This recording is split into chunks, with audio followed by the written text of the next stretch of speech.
Well, hello, and welcome to another Tarot Chat with Jay. I'm so glad you joined me today. I'm doing an unboxing. It's been a little while. I've been putting the lid on that desire for a new deck. I've been really, shuffling through my bookshelf, my tarot decks, getting them in order, putting them together, and really honoring what I have. But the time has come to bring a new deck into the collection, and I was able to get this. It's called the Elemental Tarot. Catherine Smith and John Astrop. And I was able to pick up this beautiful set today at the Veiled Crows new location at 3287 Post Road in Warwick. Old historic Warwick, Apponaug. Yeah, you have to do the rotaries, but it's okay. Goddess and Garmin will get you through.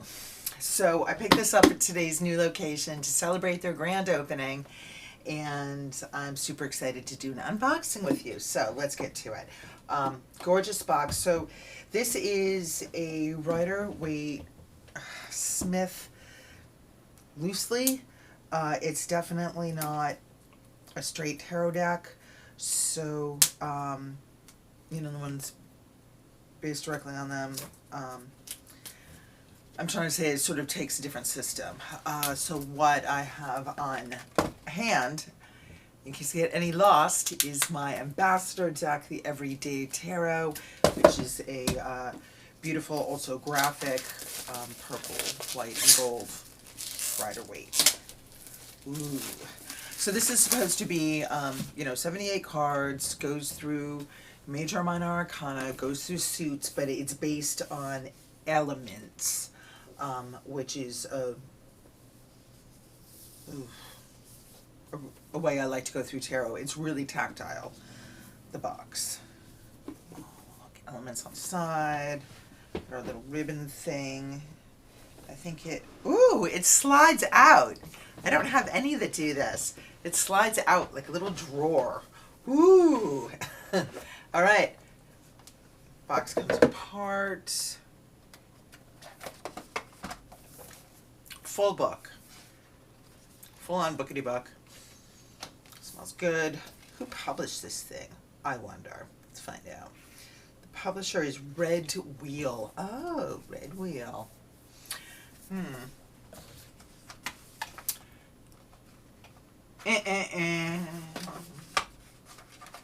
Hey, well, this way I don't have to worry about bowing the cards because they've already come bowed because they're packed in 2 parts. But you know what? There are bigger things to worry about in life. Wow. So, wow. Oh, they're so pretty. There's a lot to them. They are not familiar to me. Here, the one of air would be one of swords, and it says Notus, the Greek god of the south wind. So we also, and have a keyword up here, breath.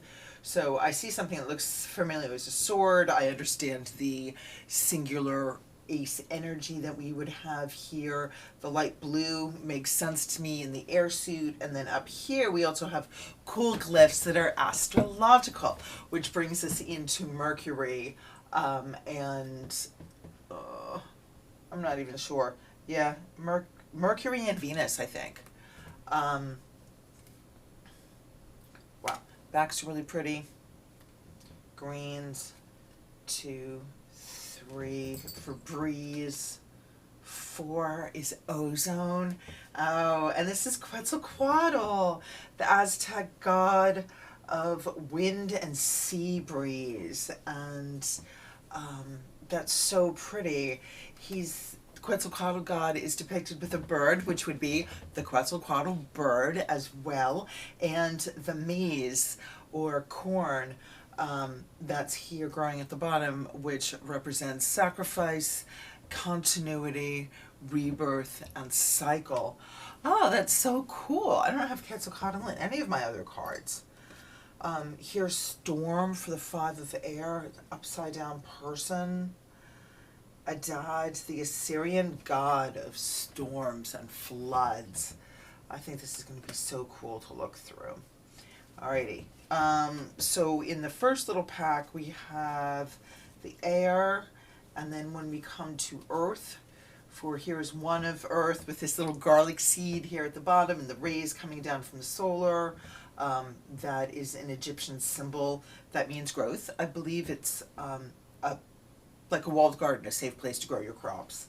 And this says it's Ben 10, the Chinese god of good luck. Oh, that's so cute. Oh, I just love it. Ooh, ooh. For two of earth, that would be two of pentacles. And this is usually depicted in a traditional Rider-Waite as someone having two pentacles, juggling them in a circle, and the lemniscate is what connects and thrives and moves that energy and creates that balance. Here we see the lemniscate and Renpet, the Sumerian goddess of youth and spring. Ooh, that's so cool. I love these greens that we're having. So we have like a very, very subtle, in the air sign, it's this sort of subtle blue, teal, almost like Tiffany robin egg color. In this green, we get this lovely Kelly sweater green. And here we have the fire suit, which is this bright pinky, oh my gosh, my little 1970s avocado kitchen heart sings to see this color combination right here in the Four of Fire. So that would be Four of Wands, which would be a point of rest and celebration. So here we see it says hearth and the Four of Fire, and Vesta, the Roman goddess of the domestic fire. So yeah, that's totally it. That represents the hearth, the fire, somewhere steady.